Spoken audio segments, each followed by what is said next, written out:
अब देखें कि लट्स क्या होता है, ठीक है। Lower urinary tract symptoms, lower urinary tract symptoms, ये जो हैं लोअर यूरिनरी ट्रैक्ट सिम्टम्स हैं, ये कुल मिला के कोई 13 सिम्टम्स हैं, ठीक है। इसमें फ्रीक्वेंसी है, स्ट्रेंगरी है, अर्जेंसी है, नॉक्टूरिया है, अर्ज इनकंटिनेंस है, स्ट्रेस इनकंटिनेंस है, नॉक्टर्नल एन्यूरिसिस है, हेजिटेंसी है, रिड्यूस्ड यूरिन स्ट्रीम है, इंटरमिटेंसी है, और स्ट्रेनिंग है, इनकम्प्लीट एम्प्टिंग है, और पोस्ट मिक्चुरेशन ड्रिबलिंग पीएमडी जिसको बोलते हैं, ये है, ठीक है। तो हम एक एक करके इस पे नज़र डालते हैं, ठीक है। सबसे पहले फ्रीक्वेंसी है। फ्रीक्वेंसी एक कॉमन सिम्टम है। देखें कि पेशेंट इसमें बताता है कि वो ज़्यादा बार, फॉर एग्ज़ाम्पल पहले 2 बार कर रहा था तो अभी 3 से 4 5 बार वो यूरिनेशन करता है।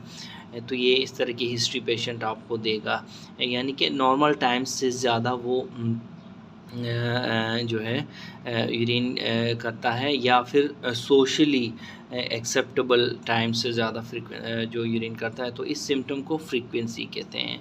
फिर नॉक्टूरिया है। नॉक्टूरिया वाले पेशेंट आपको आके बताएगा कि डॉक्टर साहब मैं रात को जागता हूँ कम से कम एक बार सुसु करने के लिए, ठीक है। तो ये नॉक्टूरिया हो गया। स्टेंगुरी, जिसको स्टेंग्यूरिया भी बोलते हैं या फिर वेजाइकल टेनिसमस भी बोलते हैं, ठीक है।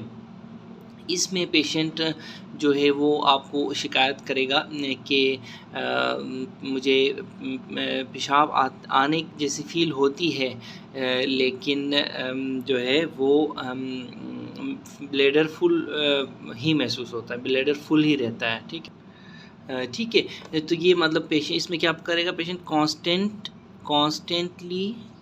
कॉन्स्टेंटली नीडिंग टू वॉइड, ये फील करता है पेशेंट।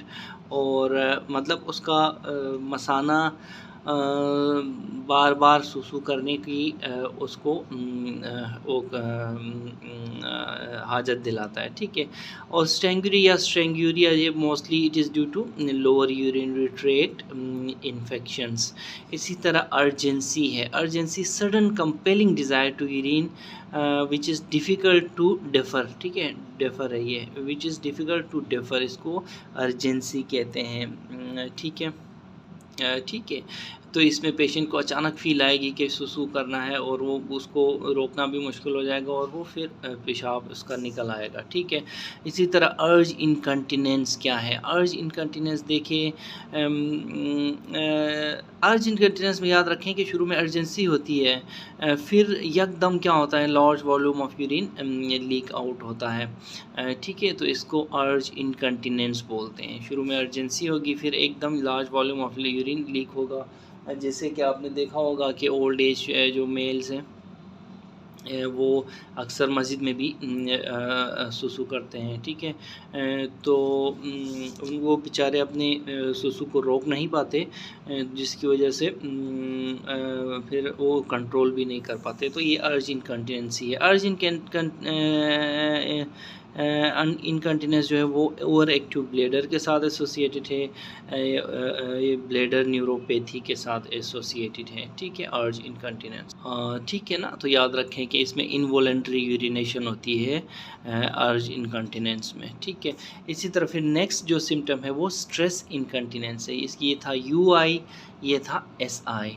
स्ट्रेस इनकंटिनेंस जो है increase in intra abdominal pressure होता है, जिसमें यानी कि स्ट्रेस टाइप बढ़ता है, उसकी वजह से फिर यूरिन लीक होता है इनवॉलंटरीली, ठीक है, ठीक है ना। तो स्ट्रेस इनकंटिनेंस जो है ये अक्सर फीमेल्स में होता है जिनकी वजाइनल डिलीवरीज होती हैं, और उसमें क्या होता है कि लीकेज ऑफ द यूरिन होती है विद कफिंग। वो खांसते हैं तो भी लीक होता है, लाफ हंसते हैं ज़ोर से तो भी लीक होता है, और स्नीज़ करते हैं तो वो भी लीक होता है, और एक्सरसाइज वगैरह करते हैं तो भी लीक होता है, ठीक है। तो ये स्ट्रेस इनकंटिनेंस है, ठीक है ना। फिर नेक्स्ट है हमारे पास नॉक्टर्नल एन्यूरिसिस। नॉक्टर्नल एन्यूरिसिस में आपके पास पेशेंट आके बताएगा कि डॉक्टर साहब मैं रात को ड्यूरिंग स्लीप में वो बेड पे ही यूरिनेट करता हूँ, तो ये भी एक सिम्टम है। एल्डरली मेल में होता है नॉक्टर्नल एन्यूरिसिस, और और इनमें जो कॉज है वो है chronic retention of urine with overflow incontinence. ठीक है, ओवरफ्लो इनकंटिनेंस की वजह से क्रोनिक रिटेंशन और जिसकी वजह से इनको नॉक्टर्नल एन्यूरिसिस होती है। ठीक है, फिर हेजिटेंसी, पेशेंट कहेगा कि it is difficult to initiate a stream या micturition, delay in onset of voiding. ठीक है, वॉइडिंग में डिले होगी, और देखें हेजिटेट करेगा तो वॉइडिंग डिले होगी ना। ठीक है ना, ठीक है, हेजिटेट करेगा तो वर्डिंग डिले होगी, सेकेंड्स टू मिनट्स तक ये डिले होती है, और it is a symptom of bladder outlet obstruction. Hesitancy is a symptom of bladder outlet obstruction. फिर आठवां सिम्टम है रिड्यूस्ड यूरिनरी स्ट्रीम। ठीक है, रिड्यूस्ड यूरिनरी स्ट्रीम जो है it is usually reported compared with previous performance. ठीक है, तो इसको हम कंपेयर करते हैं, रिड्यूस यूरिनरी स्ट्रीम, इसको क्या करते हैं, प्रीवियस मिक्चुरेशन से कंपेयर करते हैं या अदर्स मिक्चुरेशन से कंपेयर करते हैं, यानी कि एज़ कंपेयर टू मुआवजा करते हैं। ये भी जो है ब्लैडर आउटलेट ऑब्स्ट्रक्शन का एक सिम्टम है, रिड्यूस्ड यूरिनरी स्ट्रीम। ठीक है, फिर इंटरमिटेंसी क्या है, इंटरमिटेंसी जो है फ्लो जो है यूरिन फ्लो स्टॉप करता है, फिर स्टार्ट करता है, फिर स्टॉप करता है, फिर स्टार्ट करता है, स्टॉप स्टार्ट स्टॉप, ये इंटरमिटेंट आपको इस इंटरमिटेंसी इसको कहते हैं। ठीक है, ठीक है, इंटरमिटेंसी एक बार हो सकती है या फिर ज़्यादा बार भी हो सकती है। ठीक है, ठीक है, जो स्ट्रेनिंग है, स्ट्रेनिंग एक मस्कुलर एफर्ट है जो कि एक्स्ट्रा मस्कुलर एफर्ट है, एक एक्स्ट्रा एफर्ट है टू स्टार्ट द या फिर मेंटेन द मिक्चुरेशन, इसको स्ट्रेनिंग कहते हैं। इसी तरह फिर इनकम्प्लीट इम्पटिंग, पेशेंट कहेगा कि ए sensation that at the end of the micturition bladder feels full, उसको इनकम यानी कि bladder fullness persist at the end of the micturition, इसको इनकम्प्लीट इम्पटिंग बोलेंगे। फिर जो है पीएमडी है, post micturition dribbling, passage of urine after finishing the micturition, ये कॉमन सेंस है। ठीक है, पोस्ट मिक्चुरेशन ड्रिबलिंग जो है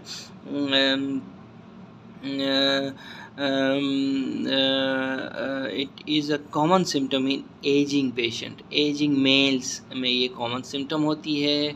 और बल्बर यूरिथ्रा जो है ना उनका एजिड पेशेंट्स का वो फेल होता है अपने आप को एम्प्टी करने में। ठीक है, इसकी वजह से ये पोस्ट मिक्चुरेशन ड्रिबलिंग होती है। ठीक है, ठीक है, पीएमडी जो है, PMD it is a symptom which is not remedied by transurethral rejection of prostate, ये लिखा हुआ है बुक में। ठीक है, अब जो देखें जो लट्स हैं, जो लोअर यूरिनरी ट्रैक्ट सिम्टम्स है, these are mainly categorise into storage जो है सिम्टम्स। ठीक है, जिसको या फिर स्टोरेज लट्स बोलते हैं, इसी तरह वॉइडिंग लट्स बोलते हैं, और तीसरा क्या है, पोस्ट मिक्चुरेशन लट्स बोलते हैं। ये तीन मेन कैटेगरीज हैं। तो सबसे पहले आते हैं स्टोरेज लट्स पे। स्टोरेज लट्स में कौन कौन से निमोनिक ये है कि फन, ठीक है, FUN, फ्रीक्वेंसी, अर्जेंसी, अर्ज इनकंटिनेंस और नोक्ट्यूरिया, ये स्टोरेज लट्स में है। ठीक है, ठीक है, स्टोर से याद रखें, तशर स्टोर जो फैन है। ठीक है, देखें storage LUTS are due to failure of bladder to act as a functional reservoir. ठीक है, यानी कि ये किन कंडीशंस में होता है, ओवर एक्टिव ब्लैडर न्यूरोपैथी में आपको स्टोरेज लट्स नज़र आएंगे। फिर वॉइडिंग लट्स हैं, वॉइडिंग लट्स में हमारे पास हेजिटेंसी है, हमारे पास ये रिड्यूस्ड स्ट्रीम है, और हमारे पास स्ट्रेनिंग है, HRS। ठीक है, याद रखें वॉइडिंग लट्स जो है हर्पीस सिम्प्लेक्स वायरस, ये निमोनिक याद रखें, HRS वायरस। V से वॉइडिंग, H से हेजिटेंसी, R से रिड्यूस स्ट्रीम और S से स्ट्रेनिंग। वॉइडिंग लट्स जो है वो bladder outlet obstruction in males में आपको नज़र आएंगे। इसी तरह पोस्ट मिक्चुरेशन लट्स हैं, जिसमें post micturition dribbling, incomplete emptying of the bladder, ये भी मेल्स में आपको नज़र आएंगे और विद ब्लैडर आउटलेट ऑब्स्ट्रक्शन के साथ। तो ये लट्स को एक बार देख लें। ठीक है, ठीक है ना। तो पोस्ट मिक्चुरेशन लट्स जो हैं वो ब्लैडर आउटलेट ऑब्स्ट्रक्शन मेल्स में वॉइडिंग लट्स जो है ब्लैडर आउटलेट ऑब्स्ट्रक्शन मेल्स में, और स्टोरेज लट्स जो है वो that is because of over active bladder और न्यूरोपैथी। हाउएवर एक बात याद रखें कि ब्लैडर आउटलेट ऑब्स्ट्रक्शन जो है और स्टोरेज लट्स, ठीक है, ब्लैडर आउटलेट ऑब्स्ट्रक्शन ये दोनों और स्टोरेज लट्स जो हैं वो किसी भी पेशेंट में जो है साथ साथ भी नज़र आ सकते हैं। क्यों? क्योंकि जो है ना जो जो ब्लैडर आउटलेट ऑब्स्ट्रक्शन की वजह से आहिस्ता आहिस्ता आहिस्ता क्या होता है, डेट्रूसर मसल जो होता है ना, डेट्रूसर मसल वो थिक हो जाता है। ये देखिए मैंने कहा था thick and detrusor muscle because of bladder outlet obstruction, और ये डेट्रूसर मसल फिर ओवर एक्टिव हो जाता है जिसकी वजह से आपको ब्लैडर आउटलेट ऑब्स्ट्रक्शन के बाद स्टोरेज लट्स भी नज़र आते हैं। मैंने कहा था ना कि ब्लैडर आउटलेट ऑब्स्ट्रक्शन में तो वॉइडिंग लट्स और पोस्ट मैच्योरेशन लट्स हैं, लेकिन इसमें स्टोरेज लट्स भी आ सकते हैं because of thickening of the detrusor muscle with the passage of time. ठीक है ना, ठीक है। इसको कैसे कहेंगे कि एक पेशेंट जिसको ब्लैडर आउटलेट ऑब्स्ट्रक्शन है, इसमें वॉइडिंग लट्स और पोस्ट मैच्योरेशन लट्स तो हैं ही, लेकिन आहिस्ता आहिस्ता इसमें स्टोरेज लट्स भी आ सकते हैं। वो किस लिए? Because of bladder outlet obstruction क्या होता है, डेट्रूसर मसल वो थिक हो जाता है। जब थिक हो जाता है ना तो ये फिर ओवर एक्टिव हो जाता है, जिसकी वजह से इसमें स्टोरेज लट्स भी आएंगे। ठीक है, देखें जो लट्स हैं लट्स वो उनको जो है फ्रीक्वेंटली हम इन्वेस्टिगेट करते हैं विद द यूरोडायनेमिक्स। ठीक है, याद रखें लट्स को हम इन्वेस्टिगेट करते हैं विद यूरोडायनेमिक्स। ठीक है, यहाँ पे एक पॉइंट याद रखें कि एक टर्म है prostatism, this term is obsolete now. ठीक है, प्रोस्टैटिज्म इज़ ऑब्सोलीट नाउ। एक ये बात याद रखें। दूसरी बात ये याद रखें कि